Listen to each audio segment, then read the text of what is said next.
दोस्तों आज आपके साथ एक ऐसी रेसिपी शेयर करने जा रही हूँ जो क्रिस्पी और टेस्टी तो है ही, साथ ही बिल्कुल मार्केट लुक का बिल्कुल गोल्डन कलर के ये बन के तैयार होते हैं। ये क्रिस्पी से बिस्किट घर में रखे सामान से ही आप बना करके तैयार कर लेंगे और यकीन मानिए फर्स्ट टाइम पे ही रिजल्ट बिल्कुल परफेक्ट आएगा। तो आइए चलिए बनाते हैं बिना देरी किए अपने इस बिस्किट को।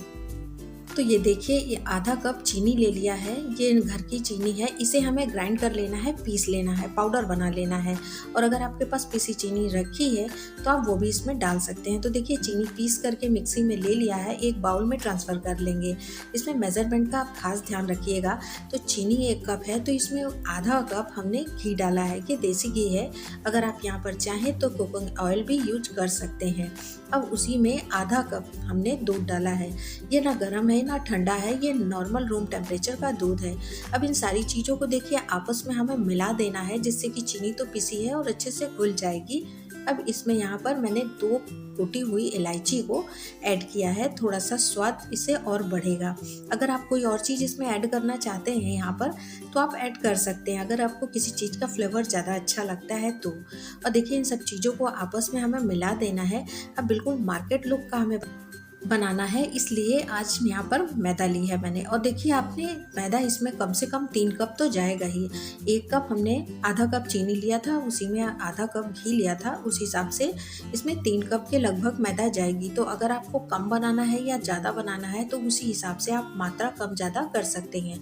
अब देखिए, अभी 2 कप डाल करके इसे मिलाया है, जितना ज़रूरत होगी उसी हिसाब से, क्योंकि हमें एक इसे डो के रूप में बनाना है तो जितना ज़रूरत होगी उतना मैदा ऐड करूँगी। तो देखिए, 1 कप और डाल दिया है तो 3 कप हमारा हो गया मैदा। अब इसे हमें अच्छे से मिलाना है, जिससे कि ये एक सॉफ्ट डो की तरह बन जाएगा। आप देखते जाइए, बिल्कुल आराम से ये लग जाता है, इसमें ज़्यादा मेहनत वगैरह नहीं लगती है। ये वैसे तो चम्मच से ही इकट्ठा हो जाएगा, इसे ज़्यादा गूंदना नहीं है, बस आपस में इसे मिक्स करना है कि यह हर चीज़ आपस में अच्छे से मिक्स हो जाए। फिर भी आप हाथों से थोड़ा सा मिक्स कर सकते हैं इसे अच्छे से। और देखिए, अब इसकी बाइंडिंग आने लगी है।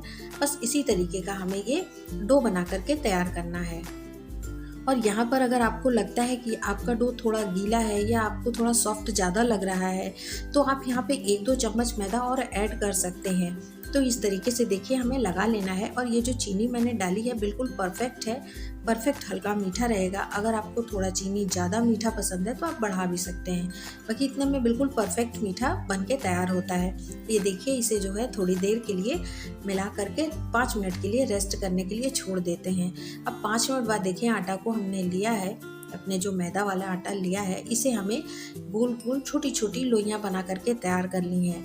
ये बिल्कुल छोटी छोटी होगी। इसका आटा आप देखिए अंदर से बिल्कुल जालीदार सॉफ्ट सा बन के तैयार हुआ है और इसकी बाइंडिंग भी कितनी अच्छी आई है। अब ये हाथों वगैरह में चिपकेगा भी नहीं, आप देख पा रहे होंगे कितना अच्छा ये परफेक्ट बना है। तो आप चाहे जिस डिज़ाइन का भी बनाना चाहें, ये बिल्कुल अच्छे से बिस्किट बन के तैयार हो जाते हैं। और मैंने इसमें जिस तरीके से बनाया है, मैंने छोटी छोटी गोल गोल लोइयों को काटा है, जैसा कि आप देख पा रहे हैं। इसे बिल्कुल जैसे छोटे छोटे पेड़े बन के आते हैं या छोटे पेड़े आप बनाते हैं, बस उसी साइज का इसे हमने लोई काटी है। ज़्यादा मोटे मोटे और बड़े बड़े नहीं बनाया है, जैसा आप देख पा रहे हैं छोटी छोटी जैसे पेड़े होते हैं, बस उतनी ही लोई हमें काटनी है। और ये वाकई में बहुत आसानी से बन जाता है, बिल्कुल गोल गोल बहुत आसानी से बन जाता है और बनाने में भी काफ़ी अच्छा लगता है, क्योंकि ये थोड़ा आटा सॉफ्ट होता है, लेकिन चिपकता वगैरह बिल्कुल नहीं है। आप देख पा रहे हैं ये बिल्कुल नहीं चिपकेगा।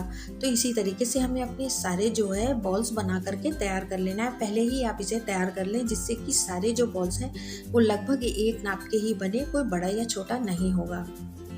एक बार आपने इस तरह का बिस्किट अगर बना लिया, यकीन मानिए आप बाहर से बिस्किट लाना बंद कर देंगे। ये इतना स्वादिष्ट लगता है, अंदर से भी इसका टेक्सचर इतना अच्छा आता है कि ये बिल्कुल मार्केट जैसे लगते हैं। तो ये देखिए, हमारे सारे बॉल्स छोटे छोटे आप देख पा रहे हैं, साइज़ बिल्कुल छोटा है।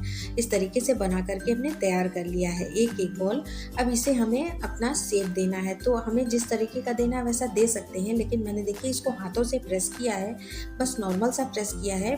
अब वो जो कुकी कटर होता है मेरे पास है तो मैंने ये लिया है। यहाँ पर आप चाहें तो कोई भी ढक्कन वगैरह, जो बॉटल का ढक्कन होता है छोटे साइज की, वो आप ले सकते हैं और बस इस तरीके से कट करना है, जैसा कि आप देख पा रहे हैं। इससे क्या होगा, इसका जो शेप आएगा वो परफेक्ट आएगा और जो सारा हमारे बिस्किट बन के तैयार होंगे वो एक साइज के बनेंगे, जिससे देखने में भी अच्छा लगेगा और लुक वाइज ही अच्छे लगते ही हैं। ये देखिए, इस तरीके से हमें अपने सारे बिस्कुट को एक एक करके काट के निकाल लेना है, और जो किनारे बचते हैं उन्हें आप बाद में फिर से गोल कर करके इसे फिर से उसी रूप में बिस्किट फिर से बना करके तैयार कर सकते हैं। तो कोई चीज़ वेस्ट नहीं जाती है। आप किनारे काट के जब बाद में फिर से बनाएंगे तो वैसे ही फिर बन के ये तैयार हो जाते हैं। इस बिस्किट की सबसे खास बात यह है कि इसकी हर बाइट में आपको वो कुरकुराहट, वो क्रंचनेस जो है वो महसूस होगी। हर बाइट आपको क्रंची लगेगा और काफ़ी स्वादिष्ट लगता है, और इसे आप काफ़ी लंबे समय तक स्टोर कर सकते हैं। और बच्चे तो क्या, बड़े भी इसे पसंद करेंगे। चाय के साथ भी ये काफ़ी अच्छा लगता है। तो आप इसे एक बार बना लें और स्टोर करके रख सकते हैं। तो ये देखिए इसी तरीके से जैसा आप देख पा रहे हैं, और इसका शेप आप देख रहे हैं कितना परफेक्ट आया है, और बिल्कुल परफेक्ट, ये मतलब साइज पे बिल्कुल परफेक्ट है।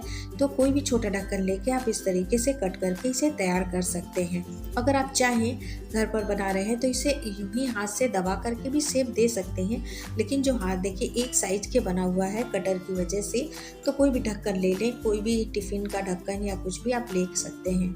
अब ऑयल देखिए चढ़ा दिया है। ऑयल के टेम्परेचर का खास ध्यान रखना है, क्योंकि ऑयल को ज़्यादा गर्म नहीं करना है। बिल्कुल धीमे में देखिए इसे डाला है, बिल्कुल सिम में इसे पकाना है, और थोड़ा थोड़ा भी पक रहा है। बबल्स बिल्कुल हल्के आ रहे हैं। बस इस तरीके में हमें अपने जो नाश्ता हमने बनाया है उसे डाल देना है एक एक करके, और इसे धीरे धीरे पकने देना है, क्योंकि ये अंदर तक अच्छे से पक जाएगा तभी इसमें, और हल्के से इसमें क्रैक्स भी आएंगे तभी ये अंदर तक अच्छे से पक पाएगा। तो ये देखिए इसे हमने डाल दिया है, और ये कितने अच्छे से नीचे हल्का सा जब ये पक जाता है तो ये अपने आप से ही पैन वगैरह छोड़ देता है। तो ये देखिए कितने अच्छे से, और थोड़े थोड़े आपको ये फूले फूले भी दिखाई दे रहे हैं। जो ये इसकी चौड़ाई है, ये थोड़े थोड़े फूल जाते हैं। फूले फूले से बिस्किट बन के तैयार होते हैं। अभी आप देखिएगा इसे, और अब इसे देखिए थोड़ा थोड़ा सा हमें पलटा देना है। जब ये हल्का गुलाबी गुलाबी होने लगेगा, और ये बिल्कुल टूटता फटता या फैलता नहीं है ऑयल में, क्योंकि इसमें कोई हमने इनो, कोई सोडा वगैरह यूज़ नहीं किया है। ये वैसे ही बनते हैं बिल्कुल फूले फूले से, क्रिस्पी से। ये देखिए इसे गुलाबी हुआ है। गुलाबी होने पर इसे हमें पलट देना है। इसी तरीके से हमें बिल्कुल धीमी गैस पे ही सेकना है, या इंडक्शन वो बिल्कुल धीमा ही रखना है, और इसे अलट पलट के सेकते जाएं। अगर ज़्यादा आपको लग रहा है कि ऑयल गर्म है तो प्लीज़ आप उसे बंद करके ठंडा कर लें थोड़ा सा, फिर आप इसे डालें, क्योंकि ये अंदर तक पकेगा तभी ये काफ़ी क्रंची बन के तैयार होता है। तो सिर्फ पकाने का मेथड जो है ध्यान रखना है। बाकी तो आपने देखा है इसमें कोई ज़्यादा मेहनत नहीं है, और कितना झटपट बन जाता है। आटा भी लगाने की ज़रूरत नहीं होती, सिर्फ चम्मच से भी आप मिक्स करते तो भी ये बन के तैयार हो जाता है। तो इतना टेस्टी बनता है बिस्किट कि एक बार अगर आप बना लेंगे और आपने इसे टेस्ट किया तो आपका ही मन करेगा कि बार बार इसे बनाया जाए। ये इतने स्वादिष्ट होते हैं। तो ये देखिए इसे इसी तरीके से चम्मच से चलाते हुए हमें थोड़ी थोड़ी देर में इसे पलटते रहिए, और बस इसी तरीके से हमें इसे फ्राई करके निकालना पड़ेगा। लेकिन जब ये कलर इसका अच्छा सा हो जाएगा, ब्राउन कलर, तभी इसे निकालेंगे। और जब आप निकालेंगे तो आपको ये लगेगा कि थोड़ा सॉफ्टनेस है, लेकिन जब ये ठंडा होगा तो बिल्कुल क्रिस्पी हो जाएगा, अंदर और बाहर दोनों से एकदम क्रिस्पी, क्रंची, सॉफ्ट से ये हमारे बनके तैयार होंगे। तो इसे देखिए इसी तरीके से पलटते रहना है। और इसका जो कलर है, मैंने ये कलर इसका रखा था क्योंकि मुझे मोस्टली इस तरह के कलर, गोल्डन कलर ज़्यादा अच्छे लगते हैं। लाइट कलर का कम अच्छे लगते हैं। अगर आपको इसे थोड़ा हल्का लाइट रखना है तो आप रख सकते हैं। देखिए इस तरीके से मैंने इसे निकाल दिया है, और ज़्यादा ऑयली नहीं होता है। और इस स्पाइडर वाली छन्नी में निकाला है, जिससे कि एक्स्ट्रा ऑयल होगा तो वो भी निकल जाएगा इसमें। और ये देखिए, और इसी तरीके से हमें अपने दूसरे बैच को भी डाल करके बनाना है। तो अभी ऑयल काफ़ी गर्म है, तो जब दूसरा बैच डालेंगे तो ये ऑयल को थोड़ा सा ठंडा कर लेंगे, उसके बाद ही इसमें हम अपना दूसरा बैच डालेंगे, नहीं तो वो जल्दी हार्ड वो हो जाएगा, पक जाएगा।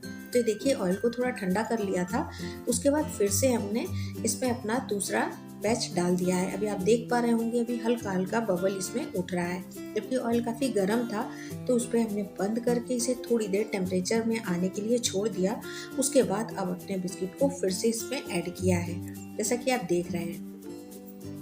ये देखिए बिल्कुल धीमे धीमे में इसे पकने देना है। अब इसमें कुकिंग प्रोसेस स्टार्ट हुआ है। अब इसमें धीरे धीरे से बबल आना स्टार्ट हुए हैं।